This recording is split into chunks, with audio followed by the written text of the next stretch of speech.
जमकर चली गोलियां, जमकर चली लाठियां। जी हम बात कर रहे हैं बाघमारा की। बाघमारा में कोयला माफिया का पिछले रात देखने को मिला दबदबा।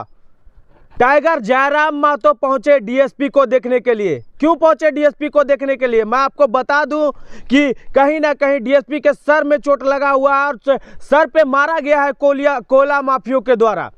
जी बात कर रहे हैं बाघमारा की। जेएमएम के कारू यादव के समर्थक और गिरिडीह सांसद चंद्र प्रकाश चौधरी के समर्थक में दोनों में भिड़ंत हो गई पिछले रात को। और जब वहां प्रशासन पहुंचती है, डीएसपी कहीं पुरुषोत्तम कुमार पहुंचते हैं वहां पे रोकने के लिए, तो उन्हीं पे भीड़ उमड़ पड़ती है और उनके माथे पर चोट भी लगती है, उन पे माथे पर घाव भी दिया जाता है, उन लोगों के द्वारा समर्थकों के द्वारा मारा भी जाता है डीएसपी को। इसको लेकर टाइगर जयराम महतो, विधायक जयराम महतो पहुंचते हैं उन्हें देखने के लिए अस्पताल, पुरुषोत्तम कुमार को। और उस समय मीडिया से वार्ता करते हुए उन्होंने साफ तौर से कह दिया कि अब मौका है प्रशासन के पास कहीं ना कहीं कोयला माफिया पे बड़ा एक्शन लेने का। अब देखना ये होगा कि प्रशासन किस तरह से इस पे बड़ा एक्शन लेती है। हम आगे बढ़ें उससे पहले आप सभी से रिक्वेस्ट है कि आप जो हमारे चैनल में नए जुड़ रहे हैं, हमारे चैनल को सब्सक्राइब करें और हमारे यूट्यूब फैमिली हमारे इस वीडियो को लाइक करें, शेयर करें और कमेंट करें। वीडियो में पहले आप देखें टाइगर जयराम महतो ने क्या कहा। क्या प्रकार से आज बाघमारा में घटना घटी है? देखिए, सबसे पहले तो हम आप सभी से भी कहेंगे कि आप तमाम पत्रकार बंधु के साथ साथ तमाम धनबादवासी डीएसपी एसपीओ महोदय के लिए प्रार्थना करें। हालांकि उनसे मिले, उनका बॉडी मूवमेंट कर रहा है और ये सुखद संदेश है, लेकिन फिर भी हम चाहेंगे सभी उनके लिए प्रार्थनाएं करें, उनके लिए दुआ करें, उन्हें कुछ ना हो। और इस अवस्था में, इस घड़ी में एज ए असेंबली का मेंबर होने के नाते, इस राज्य का निवासी होने के नाते मैं पुलिस महकमा के साथ, पुलिस परिवार के साथ खड़ा हूं। और मैं भी प्रार्थना करता हूं, मैं भी दुआएं करता हूं कि डीएसपी महोदय आदरणीय बड़े भाई पुरुषोत्तम सिंह जी शीघ्र स्वस्थ होकर हमारे बीच उपस्थित होंगे।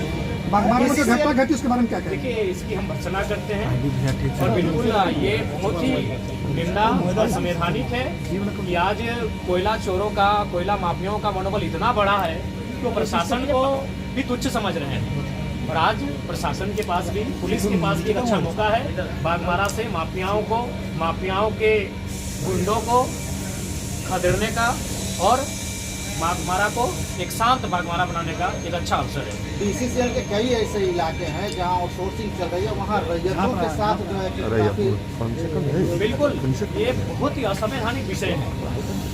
रैयत जब अपना हक मांगने के लिए जाते हैं तो कुछ गुंडे, जिनको शायद इनडायरेक्ट रूप से कंपनी के लोग ही हायर करते हैं, उनके माध्यम से लहूलुहान किया जाता है उस सरजमी को। और आज उस लहूलुहान की कीमत एक काबिल, एक जाबाज अफसर को घायल होकर चुकानी पड़ रही है।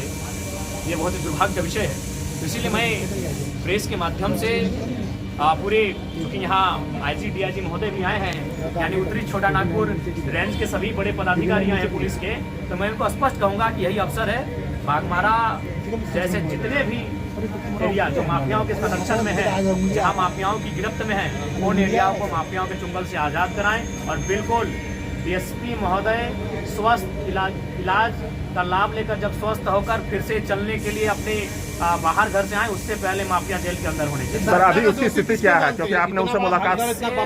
उसी हम कहीं ना कहीं सिस्टम को मानते हैं, चाहे उसमें ब्यूरोक्रेट्स रहें, विधायिका के अंग रहें, सबकी मिली भगत है। हो सके बिल्कुल जो सिस्टम में, जो भारत का लोकतांत्रिक सिस्टम है, उस सिस्टम को हम दोषी मानते हैं। उस सिस्टम में इतनी ताकत नहीं है कि माफियाओं का मुकाबला कर सके। आज माफियाओं का मनोबल इतना बढ़ गया है, कोई एसडीपीओ को पत्थर से मार रहे हैं।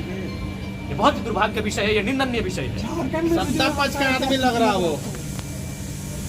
देखिए, ये तो आप भी जानते हैं पत्रकार बंधु, आपसे कोई चीज छुपी नहीं है। और हम ये भी चाहेंगे कि पत्रकारों को भी संरक्षण मिले ताकि आप सच्चाइयों को दिखा सकें। क्योंकि कुछ दिन पहले छत्तीसगढ़ में जो घटना घटी पत्रकार के साथ, तो उससे कहीं ना कहीं पत्रकार भी भयभीत हैं और पत्रकार चाह के भी इस प्रकार माफियाओं को एक्सपोज नहीं कर पाते हैं। मैं मानता हूं कि आपकी भी मजबूरी कभी आ जाती है कि आप कभी सच्चाई से कभी मजबूरी आ जाती है। इसीलिए आज जब पुलिस के साथ हमला हो रहा है तो पत्रकार भी कभी असहज महसूस करते हैं। और हाल फिलहाल छत्तीसगढ़ में घटना, बहुत ही दुर्दांत घटना हमारे सामने आई है। पत्रकारों के लिए सदन में क्या कुछ बिल्कुल इस बार जो सदन हम जाएंगे तो पत्रकार वकील तमाम उनका भी प्रोटेक्शन एक्ट का हम जिक्र करेंगे, उसे सदन में उठाएंगे। और फिलहाल तो हम आज पूरे उत्तरी छोटा नागपुर रेंज के तमाम जितने भी पुलिस प्रशासन के पदाधिकारी हैं, अफसर हैं, उनसे मैं स्पष्ट कहूँगा ये मौका है। डीएसपी महोदय को ठीक तो होके आएंगे ही, वो मूवमेंट कर रहे हैं, सुखद एक पॉजिटिव संदेश है हमारे लिए, वो ठीक होके आएंगे ही।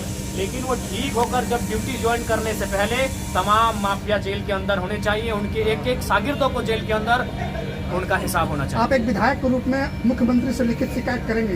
बिल्कुल, अभी जस्ट हम घर जाएंगे, हमने अपने असिस्टेंट को इसकी सूचना दे दी है, वो केवल हमारे हस्ताक्षर का इंतजार है, वो ड्राफ्टिंग करके हमारे लेटर हेड में इस विषय को रख चुके हैं। ये बहुत ही गंभीर और संकीर्ण मामला है कि एक डीएसपी महोदय के साथ इस तरह का वारदात हुआ है। Thank you. संवैधानिक पदों पे जो लोग आसीन हैं, एक डीएसपी रैंक के व्यक्ति पर पत्थरबाजी कर रहे हैं, इतना तो मनोबल लोकतांत्रिक देश में माफियाओं का, गुंडों का, चोरों का इतना तो मनोबल बढ़ने नहीं देना चाहिए। इसके लिए सिस्टम दोषी है। हम सबसे पहले तो अभी हम मुख्यमंत्री को, गृह विभाग को, चूंकि गृह विभाग मुख्यमंत्री के पास ही है, हम मुख्यमंत्री को भी चिट्ठी लिख रहे हैं कि इस मामले की उच्च स्तरीय जांच हो और एक भी बड़ा से छोटा माफिया बागमारा के साथ साथ धनबाद की धरती में ना दिखे। बहुत ही शर्मनाक विषय है कि माफियाओं का मनोबल, हम पहली बात तो कि हम लोग सीखते नहीं हैं। कुछ दिन पहले कुछ सीओ पे बालू माफियाओं ने हमला किया था, क्योंकि सीओ महोदय को चोट नहीं लगा, वो न्यूज नहीं बना। आज डीएसपी महोदय जख्मी हो गए, आज सभी लोग, सभी प्रशासन के लोग यहाँ उठ के आए। अगर यही सीओ महोदय के पर जब हमला हुआ था बालू माफियाओं के द्वारा, अगर वहाँ सिस्टम अलर्ट हो जाता, अगर वहाँ पुलिस प्रशासन का महकमा अलर्ट होकर माफियाओं के खिलाफ अभियान चलाता, तो आज हमें ये दिन देखना नहीं पड़ता।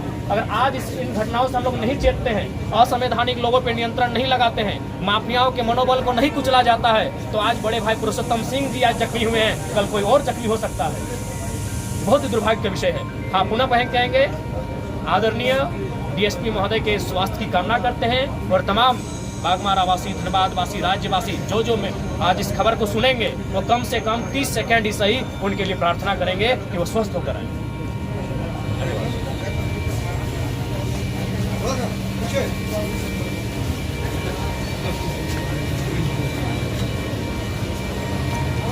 तो देखा ना विधायक टाइगर जयराम मातो ने क्या कहा, अब नहीं तो कभी नहीं। जब प्रशासन डीएसपी पर हमला हो सकता है कोयला माफिया के द्वारा, तो और अन्य लोगों पर किस तरह से अत्याचार होती होगी, किस तरह से उन पर दबदबा बनाया जाता होगा, वो आप सोच समझ सकते हैं। तो टाइगर जयराम मातो का साफ तौर से कहना है कि कोयला माफिया पर अब कहीं ना कहीं लगाम कसा जाए, उन पर अब पूरी तरह से प्रशासन पर उन्हें कब्जा किया जाए और उन पर कार्रवाई की जाए। तो बहुत जल्द अब देखने को मिलेगा कोयला माफियाओं पर कार्रवाई। बने रहें ऐसे ही खबरों के लिए। मैं हूं रवि महतो और आप देख रहे हैं रवि महतो चैनल। जोहार झारखंड।